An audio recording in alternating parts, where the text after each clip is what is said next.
Rahayu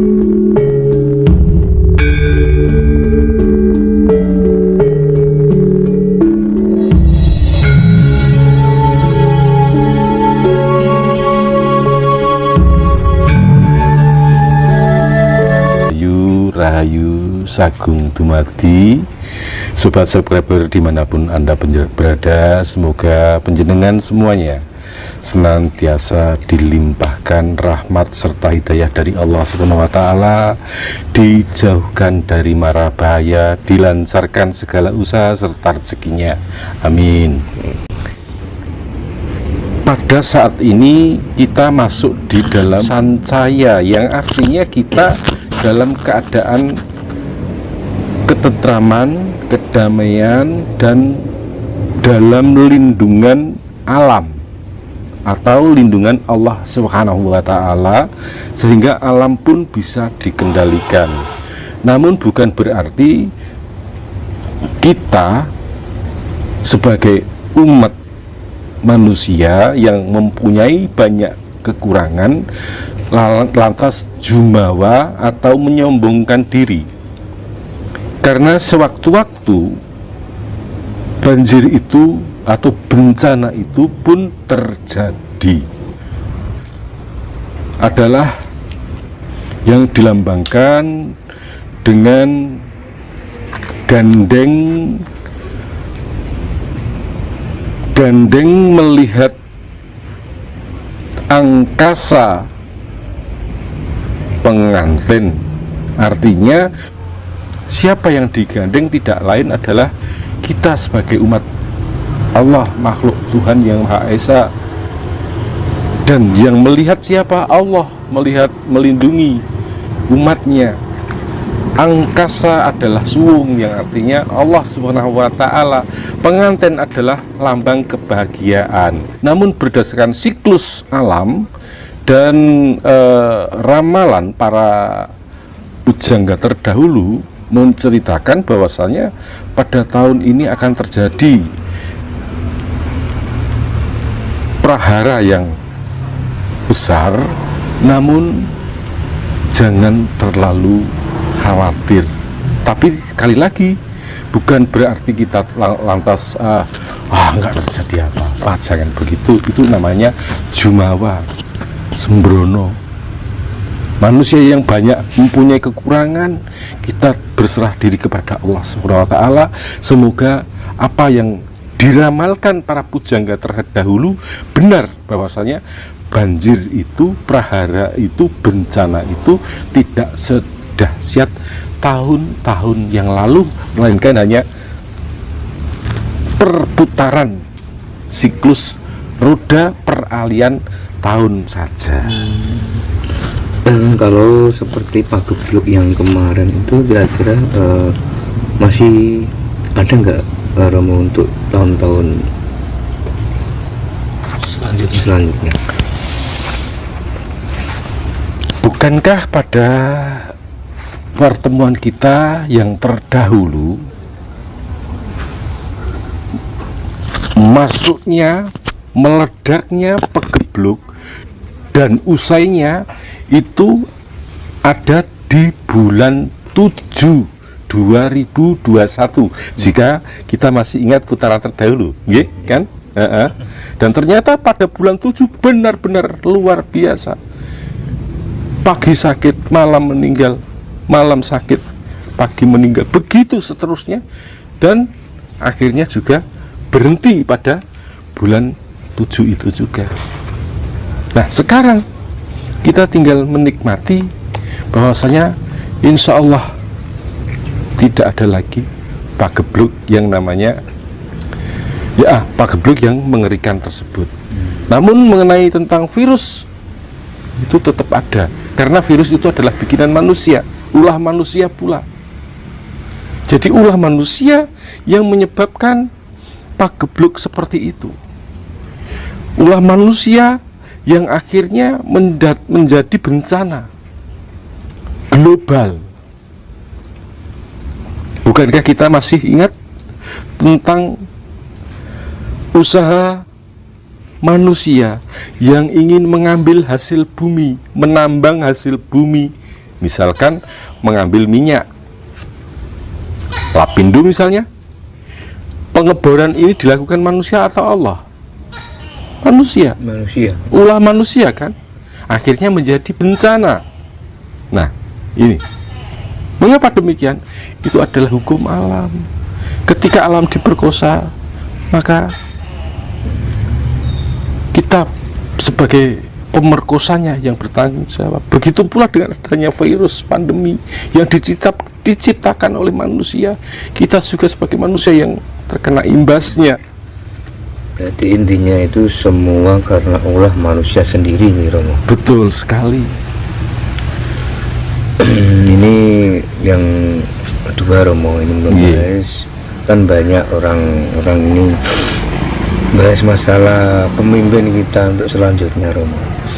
Ada yang mengatakan bahwa nanti itu akan timbul seorang pemimpin yang masih keturunan China, cuma umurnya cuma seumur jagung. Nah setelah itu baru muncul yang namanya Ratu Kembar. Setelah Ratu Kembar itu baru Ratu Adil nanti yang akan muncul. Tanggapan Romo bagaimana? Sebenarnya untuk bicara tentang kepemimpinan yang akan datang ini sangat riskan sekali, dan apalagi kalau kita bicara kaspuan ya. Jadi kaspuan otomatis untuk bicara ke depan tentang siapa pemimpin dan bagaimana ini nantinya akan dikaitkan dengan politik katanya.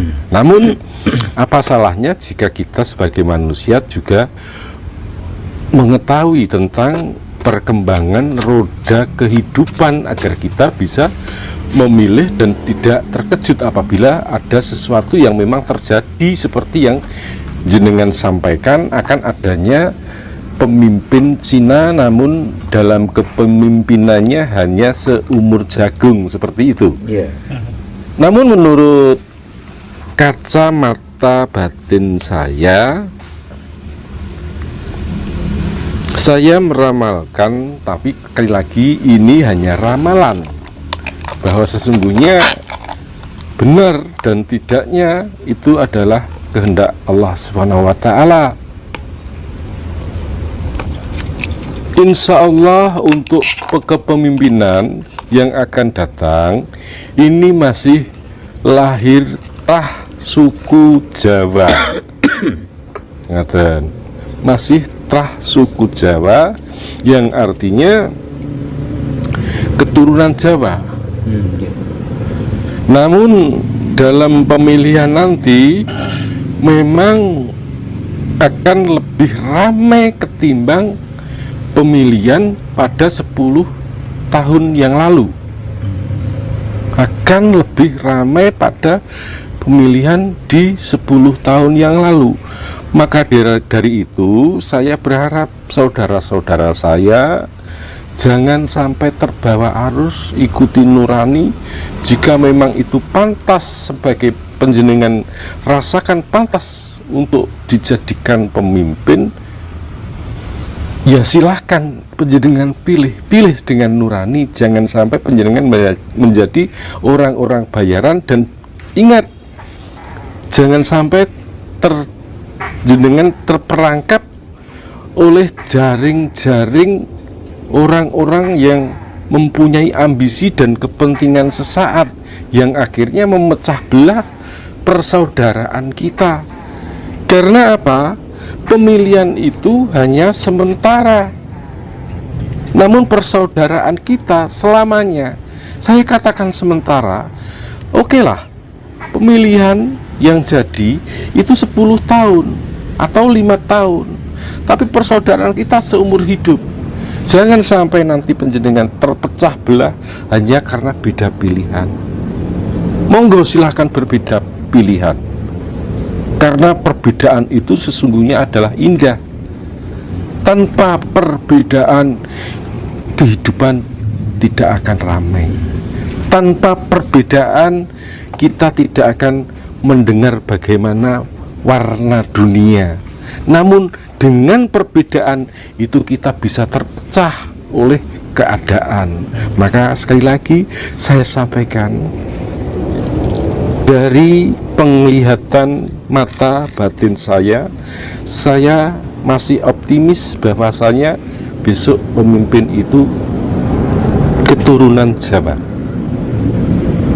Jawa Timur, Jawa Tengah, apa Jawa Barat, Bro?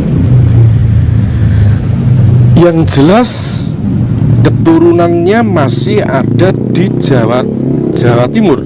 Ini Trah Jawa Timur. Trah Jawa Timur. Mungkin masih ada kerandah dari Singasari, darah Singasari, bukan Majapahit lagi. Singasari, Bro. Singasari atau Kediri.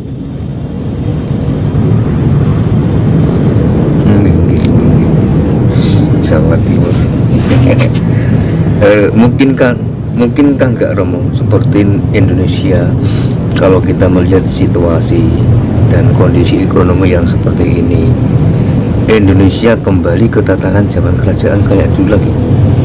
Mengapa tidak? Jadi dalam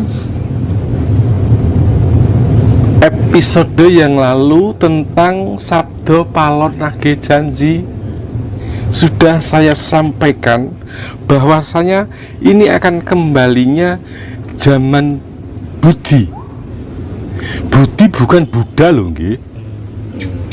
Budi itu adalah Buddhis yang artinya suci, kesucian yang akan membawa kesemakmuran bangsa-bangsa, kesemakmuran persaudaraan. Dan dari sini kita sudah bisa melihat dan merasakan betapa saudara-saudara kita sudah sadar kembali tentang adanya kita dari mana, berasal dari mana, dan akan kemana. Sudah tidak sedikit pengingi sepuh kaum penghayat yang sudah mulai bangkit untuk menata kembali Nusantara dan Khatulistiwa berdasarkan keimanan masing-masing. Bukan berarti kita tidak menerima ajaran dari mancanegara. Kita menerima ajaran dari mancanegara sebagai sinergi, sebagai keseimbangan, bukan untuk dimungsuhi, tapi untuk menyempurnakan ajaran. Nah, inilah yang akhirnya membawa kecemerlangan bangsa serta budaya kita. Kita sekarang sudah bisa menikmati bagaimana tataran kehidupan yang tidak seperti pada saat kemarin. Meskipun 2 tahun kita tertekan dengan keadaan, toh nyatanya ekonomi masih tetap mapan, gitu kan? Tidak ada berita kelaparan, tidak ada berita seperti saudara kita yang di Ethiopia sampai terjadi busung lapar. Kita semua, meskipun yang dapat bantuan pemerintah maupun yang non subsidi, berdiri atas dirinya sendiri, bisa hidup, bisa makan dan sehat. Nah, ini tandanya bahwasanya nyata bahwasanya eyang kita Sabdo Palon Noyo Genggong itu sudah ada, sudah merangkul anak cucunya untuk dibawa lagi ke masa kejayaannya. Dan penjenengan pirsani, di mana sekarang setiap kali ada upacara tanam, upacara panenan, itu sudah tidak seperti dulu. Yang sekarang banyak mulai melaksanakan sujud syukurnya kepada Allahu Robbi, Gusti kang murbingrat, kang nguasani jagat raya saisine.